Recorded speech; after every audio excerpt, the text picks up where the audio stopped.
Today we are going to discuss a very interesting topic.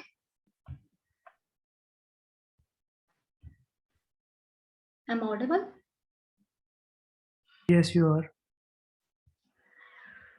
Sanctioned Iran, a way forward. It is a hidden secret. It is not a hidden secret that Iran and US had extremely strained ties for about last 4 decades. There has been a series of issues starting from the US diplomats hostages by Iran in 1979, Iran-Iraq war, dispute over the US attack on Persian Gulf, Iran's nuclear enrichment activity, and Bush, Clinton, Obama, and Trump's consistent anti-Iran approach are some of the serious noting. The consequences of hostile ties between Iran and US resulted into catastrophic situation in the region. The international stakeholders taking Iran's nuclear enrichment activity as a threat to regional and international peace. And due to this, Iran faced a long session of economic sanctions imposed by the US and UN. Going through a long diplomatic channel, international stakeholders agreed to bring the issue on the table and resolve the issue by talks. Consequently, P5+1 reached to a way forward in terms of JCPOA in 2015, and most of the sanctions were uplifted by the US as a result. Successfully going through the journey under the umbrella of JCPOA, the Trump's administration strangely withdrew from JCPOA unilaterally in 2018 because they believed that Iran had not ceased its nuclear enrichment activity and brought under Iran extensive sanctions again. Today's discussion is based on what are the major US sanctions imposed upon Iran and its multi-dimensional impacts on Iran's economy and its image regionally and internationally. This discussion will also look towards the possible way forward that how Iran would combat the economic crisis confronting it after the US unilateral withdrawal from JCPOA. To have the insight into the topic, we have an eminent speaker with us today, legal counsel Tariq Chohan. Legal expert Tariq Chohan has done M-Law from University of Zurich with special expertise in international law. After his Masters of Law, he completed CAS in in-house counsel UCH. He is a privacy professional certified. He has over 12-year professional expertise and legal experience in legal strategy, corporate governance, contract drafting and review, litigation and dispute management. Currently, he holds the position of counsel in the legal department at the multinational company in Switzerland. Prior to assuming this position, Tariq was legal counsel at a law firm in Switzerland. With this brief introduction, over to you, sir. Okay. I'm going to share my slides. Hello, everybody. Just a second.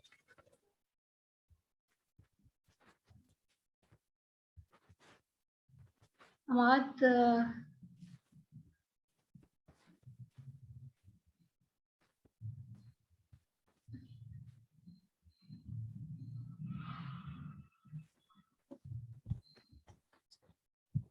Can you see my slides?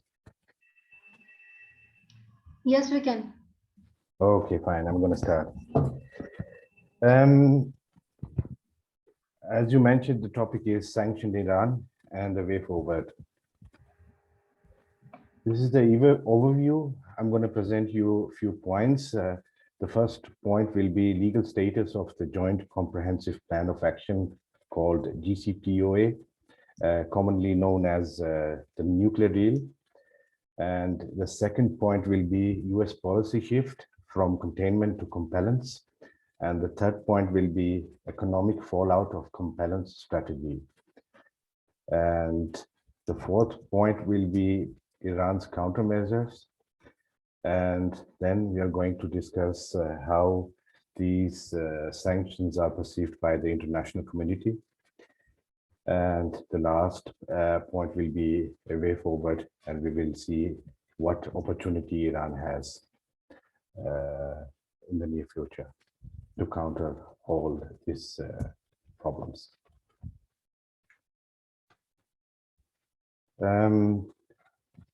First of all, I want to elaborate a little more about GCPOA.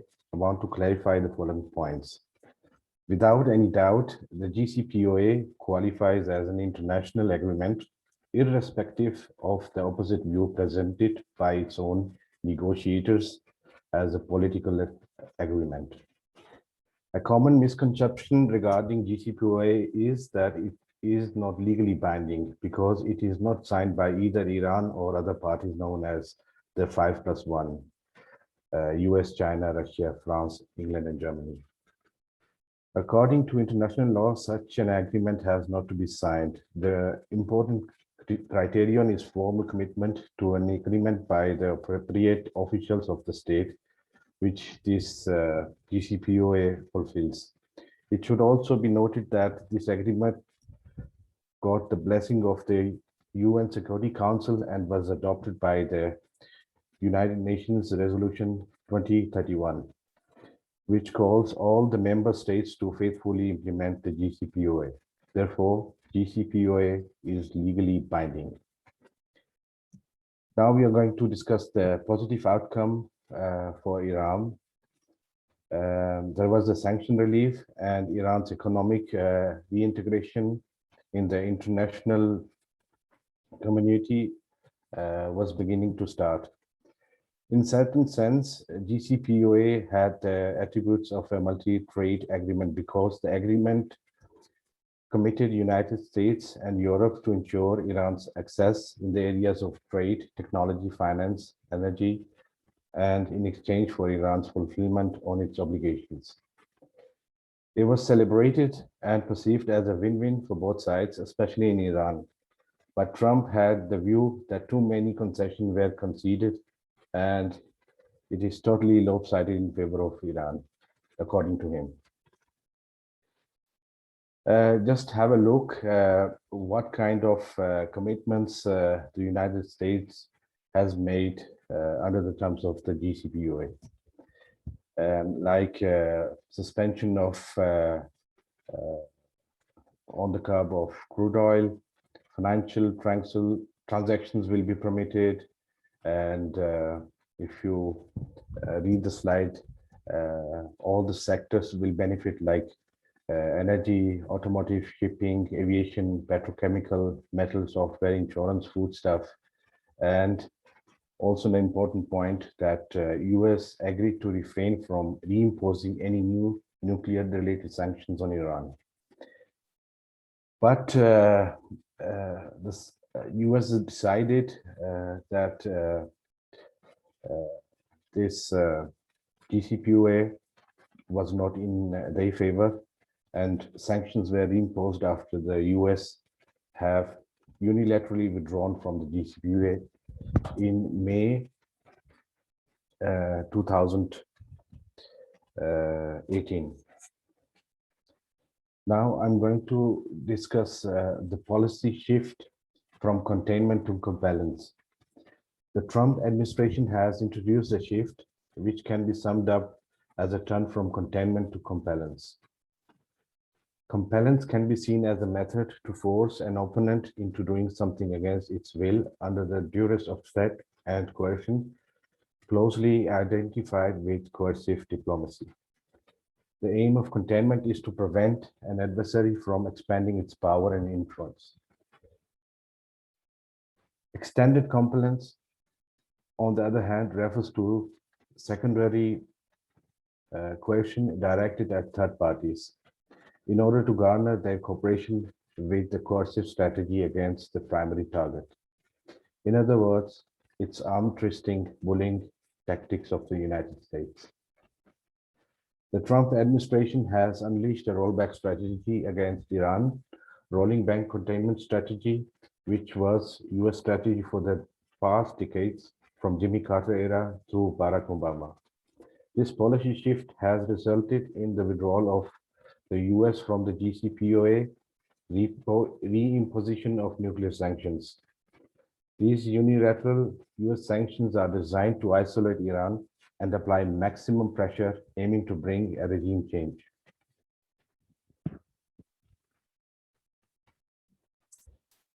Trump announced his refusal to re-certify the JCPOA in October 2017, despite the absence of any evidence that Iran had violated the JCPOA, a fact confirmed by several reports of the IAEA. Trump had the view that too many concessions were conceded and it is totally lopsided in favor of Iran. The first US sanction came into effect in August 2018, followed by more in November 2018, targeting critical sectors of Iran's economy, including energy, shipping, and financial services. In May 2018, the US government issued a national security presidential memorandum directing immediate preparations for the reimposition of all US sanctions lifted by the country since 2015, with the aim of reinstating US nuclear sanctions on the Iran at the highest level. This was followed by the US Executive Order 13846, issued on August 6, 2018, that reimposed sanctions on oil and sectors as follows: banking, energy, automotive, shipping, aviation, petrochemical, metal, software, insurance, almost on everything. Mike Pompeo, Secretary of State, said, "These sanctions are the strongest sanctions in history. Aim is to bring down Iran's oil exports to close to zero." The reason behind all this is that Iran's energy sector is responsible for some 80% of Iran's export earnings, and Iran is the OPEC's third largest oil producer. If the Iran's energy sector is crippled, then the Iranian government will be deprived of revenue. With this measure, the Iranian financial and banking, automotive, and other sectors are targeted as well. The message was very clear. Anyone doing business with Iran will not be doing business with the United States. This kind of behavior is called secondary sanctions or indirect sanctions. The Human Rights Council criticized the US unilateral measures as unjust and harmful, and said it is destroying the economy and the currency of Iran, driving millions of people into poverty and making imported goods unaffordable, and also food and medicine prices. The new US sanctions have paralyzed banking systems. Under US pressure, SWIFT, the Society for Worldwide Interbank Financial Telecommunication, the world's biggest interbank transfer network, suspended services for Iranian banks. Although the JCPOA remained in place, the US withdrawal had serious trade-related implications. Under US sanctions, not only US citizens prohibited, but also third parties.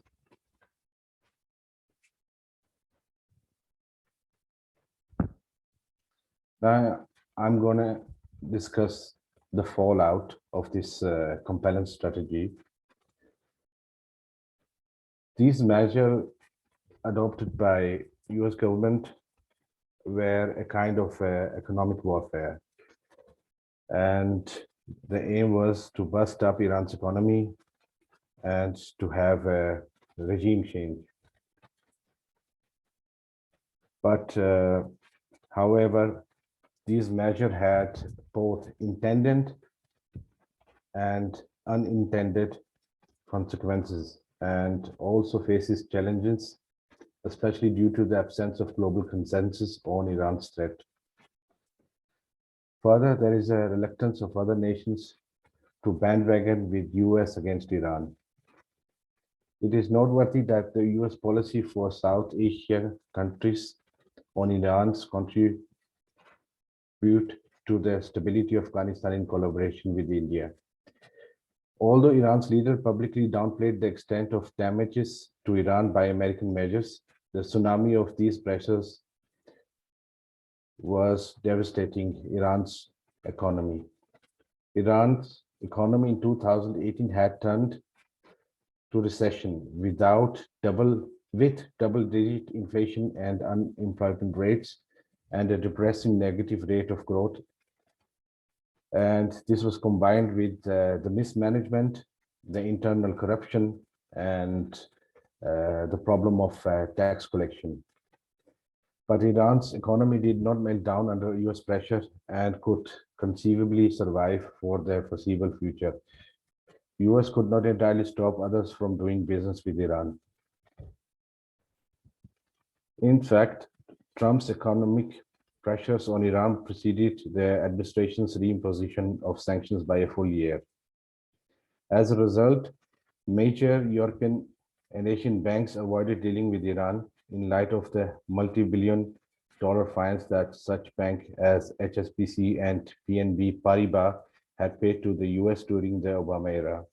Moreover, the Financial Action Task Force, FATF, an intergovernmental body combating money laundering and terrorist financing, still viewed Iran as a non-compliant on money laundering. This brought an air of uncertainty and risk toward Iran. The consequence was that almost nearly 100 international firms left Iranian market, especially in the energy and the finance sectors.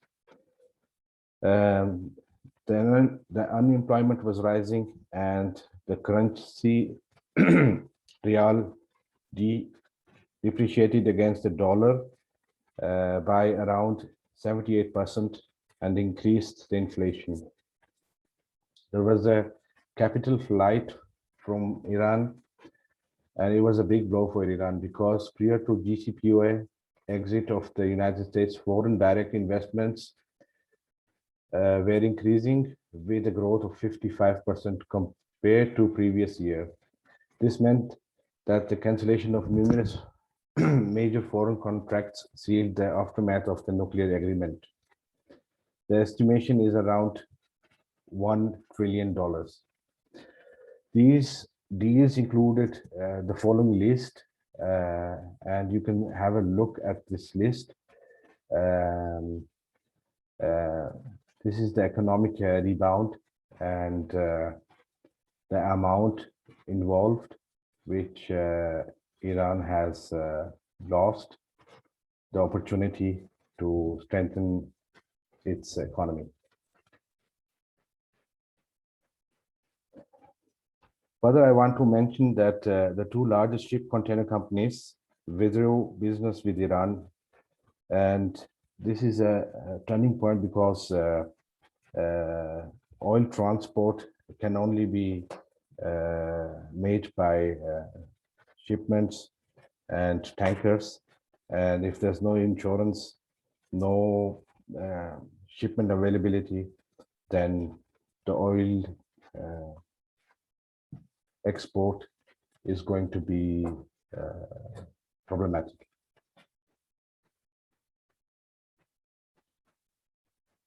Yeah.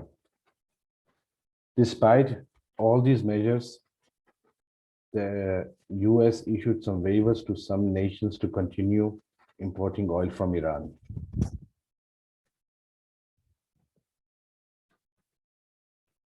United States has a politics of exemptions and waived some countries, and I would like to mention some details.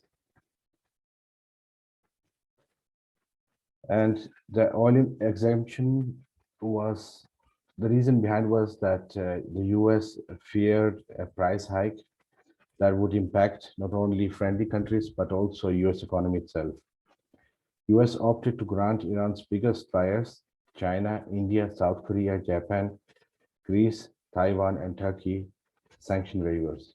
However, these exemptions allow these countries to import Iran's oil at greatly reduced levels with the ultimate goal of zero purchase from Iran.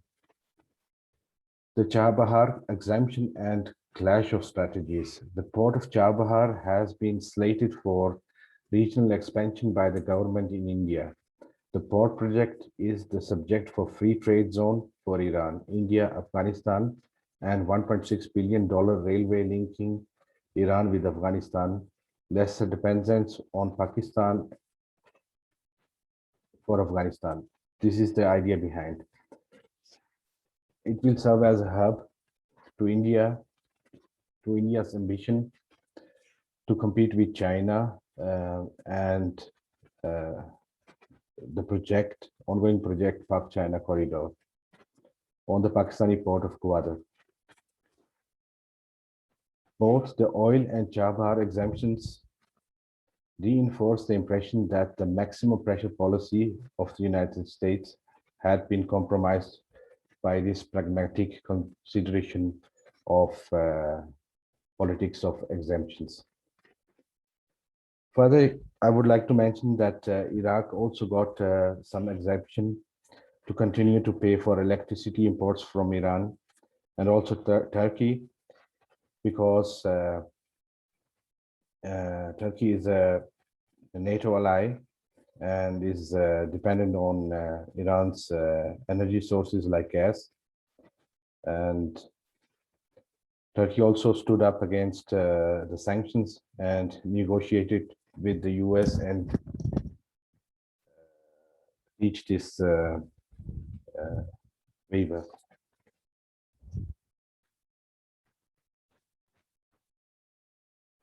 Oh.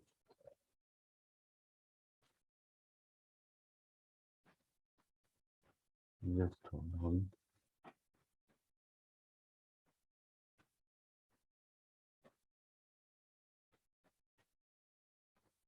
Yeah. Okay, now we are going to discuss Iran's response and Iran's counter strategy. In order to survive the economic tsunami of the sanctions, Iran resorted to diplomatic, political, economic, and security countermeasures with the objective of neutralizing the unilateral sanctions that, unlike in the past, did not enjoy broad international support, but inflicted painful economic damages. And the first point I would like to mention is that Iran has experience in sanction busting.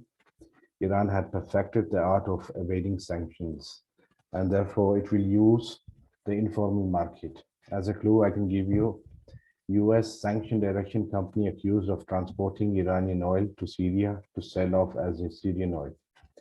Russia was not alone, however, and thanks to Iran's active regionalism, resulting in largely relations with the majority of its 15 neighboring states in Central Asia, there are multiple options for smuggling Iranian oil and generating off-the-book oil income.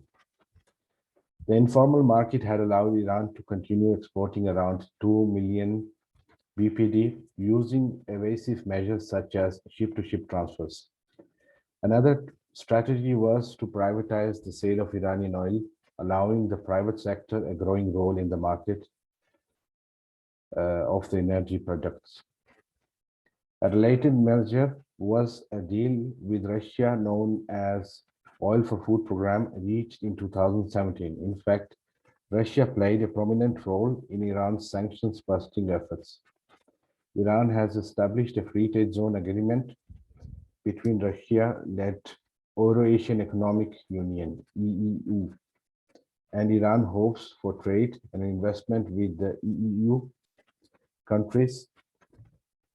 And further, China is Iran's #1 importer, continues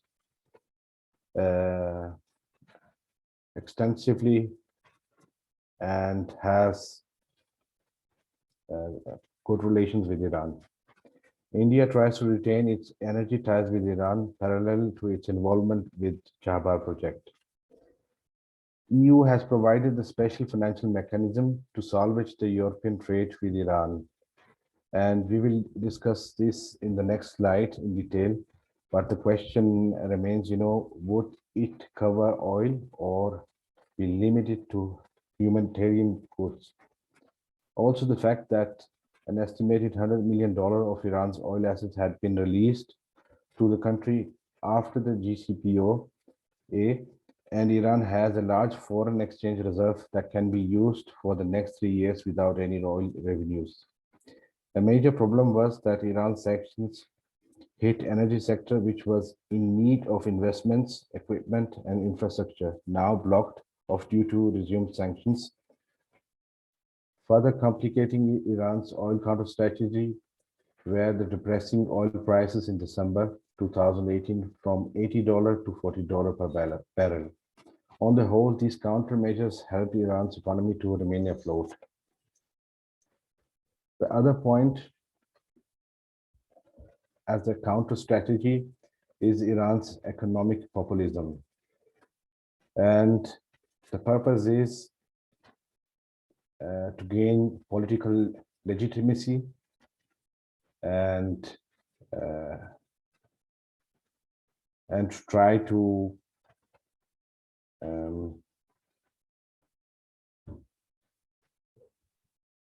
try to govern in a better way. Trump's economic war on Iran could have the opposite result, enhancing the Iranian government's legitimacy, because majority of Iranians blame the United States for their economic woes and domestic problems. No mass rebellion against Iran government most likely. Adding to this, Iran has culture of resistance. Iran's elections have been generally fair and free. And the third point I want to discuss is Iran's resort to International Court of Justice.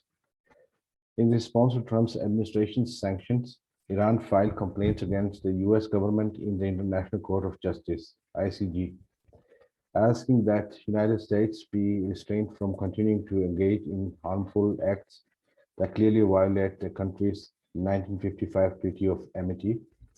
In a nutshell, the treaty guarantees rights with respect to Iranian nationalists and companies. On 3rd of October 2018, the justices of ICJ delivered a setback to the Trump administration. The ICJ ordered the United States to respect humanitarian norms by suspending its sanctions on Iran in a number of areas, including food, medicine, aircrafts. Although this ruling fell short of meeting all of Iran's demands, it delivers enough benefits to Iran to enable its legitimacy and declared victory. Also significant because the court cited UN Security Council Resolution 2231, which endorses the Iran's nuclear accord, JCPOA, abandoned unilaterally by the United States. Conclusion: the US had succeeded in bleeding Iran, but that was below the level of catastrophic blows to devastate the entire economy. However, causing tremendous hardship while keeping the Iran's economy afloat as a result of Iran's countermeasures. As we discuss the next slide, much depends on Europe and how it responds to US moves against Iran.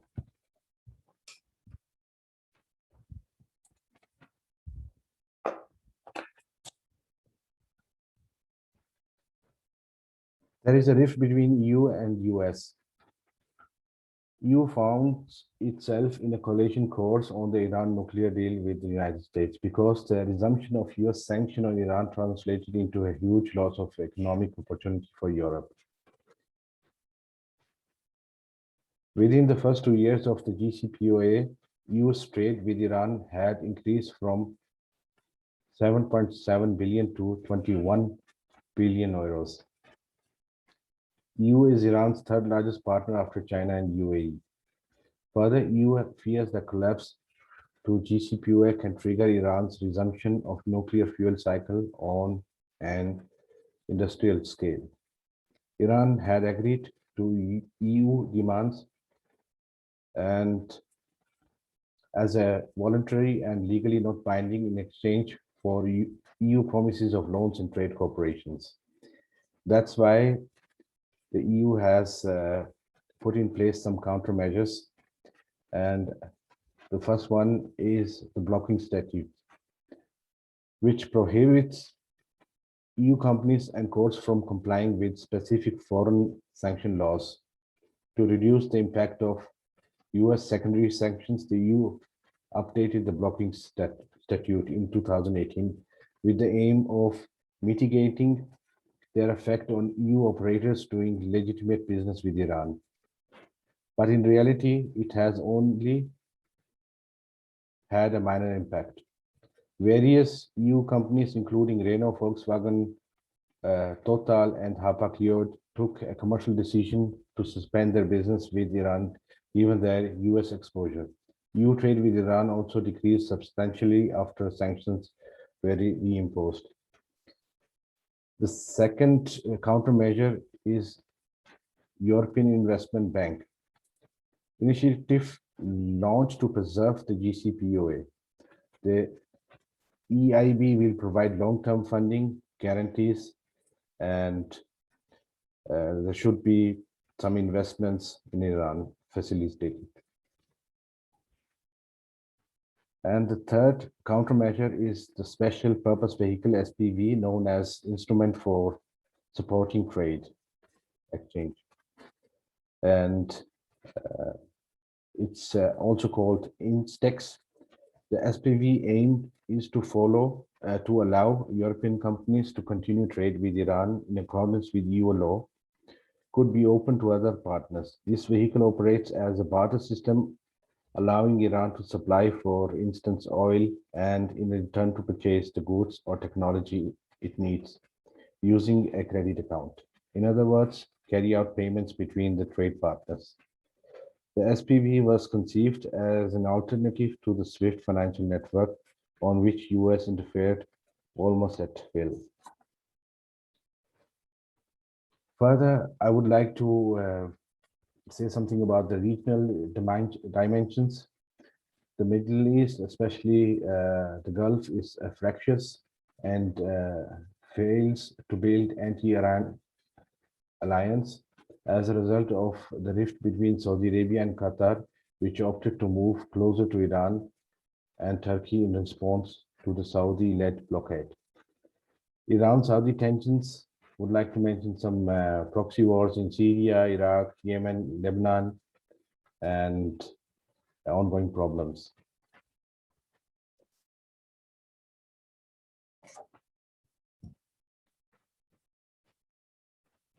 Now,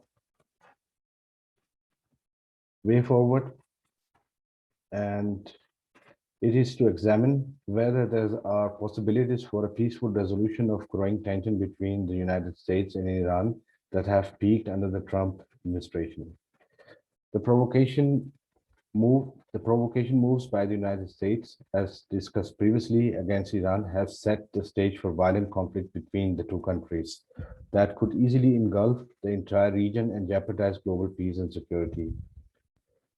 Such conflict in the oil hub of Persian Gulf could result in the disruption of oil flows to the outside world and thus impact the world economy by triggering a massive spike in oil prices. If Iran carry out its threat to block the Strait of Hormuz, for example. In addition to Iran, the US have other foreign policy headaches, including the crisis in Venezuela and the nuclear standoff with North Korea, or not to mention the Afghanistan debacle and the post-Cold War competition with China and reasserting Russia. There are a few options for United States, and one option is a walk back from maximum pressure compellence strategy, which had brought US and Iran to the brink of war in 2019. Reason for a walk back is that over time, the absence of progress in resolving these foreign policy challenges could come to haunt US and provide the opponents like Venezuela, North Korea, China, and Russia more strength and power. Such development would be widely interpreted as huge US foreign policy failure and a big political and psychological blow, and will boost Iran's morale and will to resist US demands. In addition, this could lead to Iran's unwanted nuclearization, and unintended consequence of Trump's Iran policy. The second option which United States can opt for is to honor the JCPOA and United Nations Resolution 2031. US should invoke JCPOA because when the US acts against the international law, it increases the risk that other nations can become reluctant to cooperate with the US efforts, say on immigration, trade, international crime, that will hurt American interests, definitely. The enforcement of international law largely depends on government accepting the importance of compliance because there is no enforcement authority. Now, options for Iran. Iran can make some more concerted efforts to move closer to China and Russia. China and Russia are at odds with US with respect to various regional and global issues, and they could conceivably show their displeasure by embracing Iran as a full member of the Shanghai Cooperation Organization, which had inducted Iran as an observer. On the other hand, Iran and nuclear-armed North Korea could move closer to each other and enhance their trade and even military cooperation. A closer cooperation between Iran and Venezuela could be beneficial for both countries because Iran and Venezuela both are OPEC countries.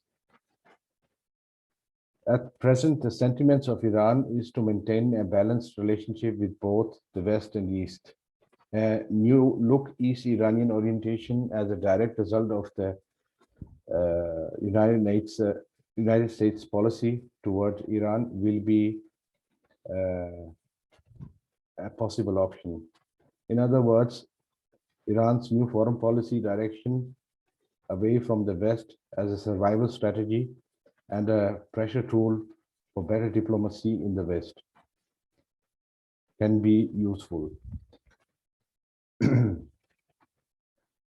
Further, I want to mention that it is also important to keep your house in order. Less human rights violation, oppression of dissidents will pave the way for better negotiation and relations with the EU and better standing in the international community. In conclusion, in my assessment, the confrontational US strategy on Iran scripted by the Trump administration was deeply flawed and with major risk, and ignored the Iranian power in fractious Arab-dominated Persian Gulf. To bring this narrative to a close, in my view, the US foreign policy in Middle East is much better served by pursuing peaceful regional environment. US needs to roll back the compellence strategy and move to the traditional containment strategy. To this effect, both countries need to approach each other with candid consideration.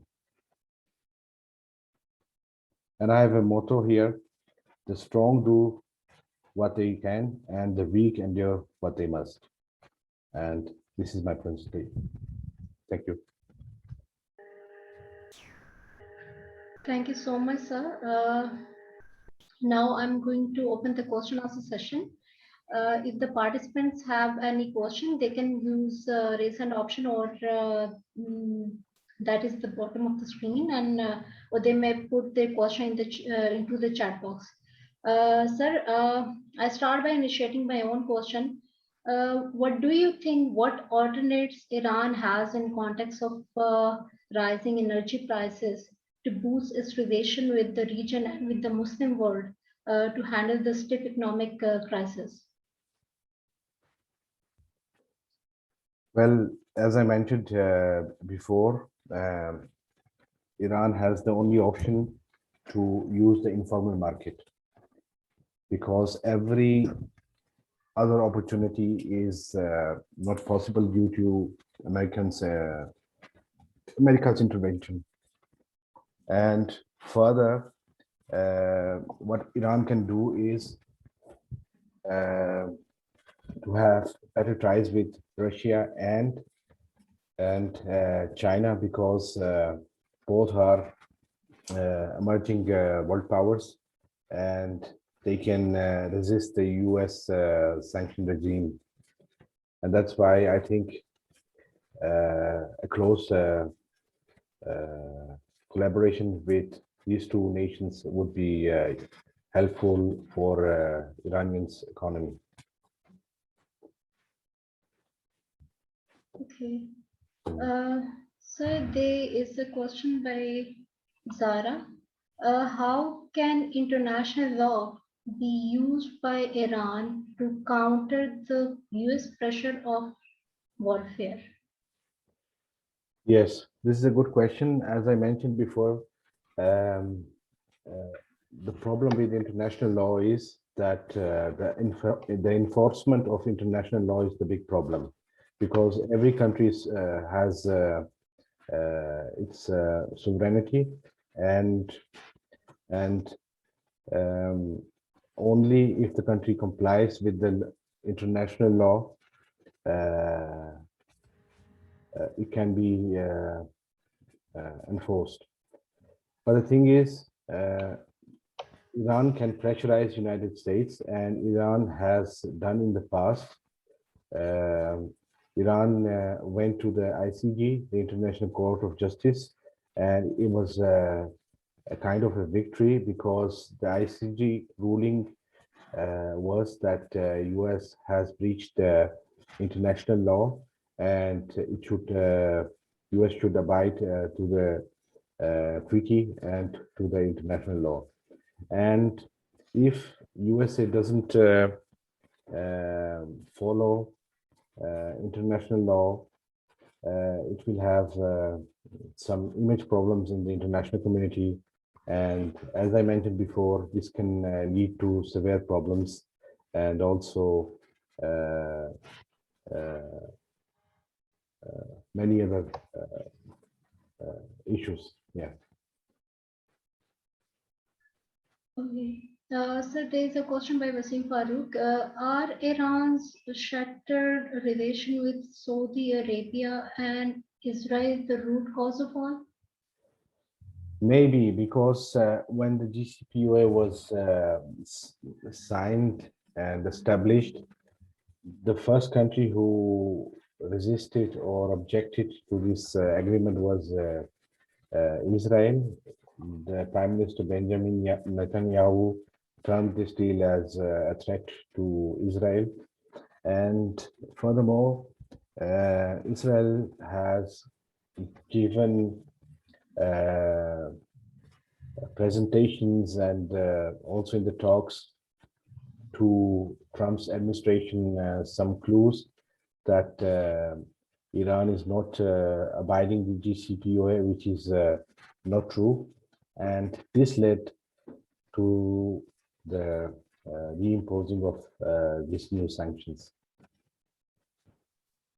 Definitely, there's politics and Iran and Saudi's intervention in this issue.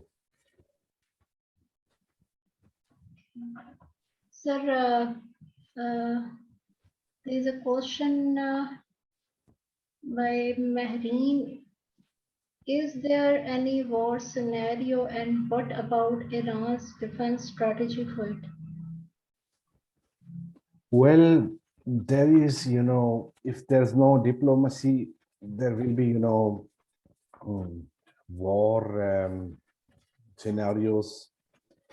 Let's say a direct military action or a preemptive strike we have seen in the past. And it's quite possible that this could happen. And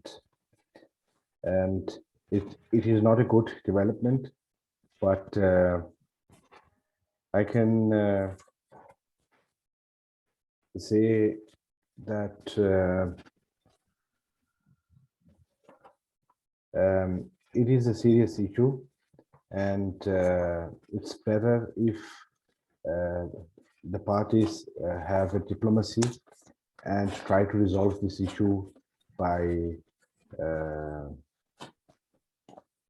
peaceful means instead of warmongering and use of nuclear. I can see there's a raised hand by Imran Sardar, sir. Sir, over to you. Thank you very much. It was really interesting presentation by Tariq Chohan sahab. I really enjoyed this. You have provided very insightful facts and figures. But I just wanted to know, recently Iran is, we have seen activism in Iran's foreign policy. Particularly they are approaching Taliban, which has been anti-group ideologically, and they have very strong differences. And on the other hand, Iran is also cooperating with IAEA. So this kind of activism we have seen for the last few months. So in that perspective, do you see that there is any kind of possibility of restoration of JCPOA? Well, the thing is that JCPOA was actually an agreement between the United States and Iran, and the new Joe Biden administration is seeking to re-invoke JCPOA, because the only way forward is actually to negotiate. Or and the second thing is, Iran also wishes to have the fruits of this agreement, and this is the main reason, because as you mentioned in your question, the proxy wars and all these kind of activities will lead to more problems and will not solve any problems. And therefore, it's good for de-escalation if the Biden administration will try to resume the JCPOA. And yeah, this is my view. Sir, with this question, I sum up the question answer session. Thank you so much, Mr. Chohan, for your valuable time and giving us insight into the topic. Thank you so much, everyone, for joining us today. I'm sorry I cannot take your question because we already sum up the session. Have a wonderful day. Thank you. Bye-bye. Thank you. Allah Hafiz. Bye-bye.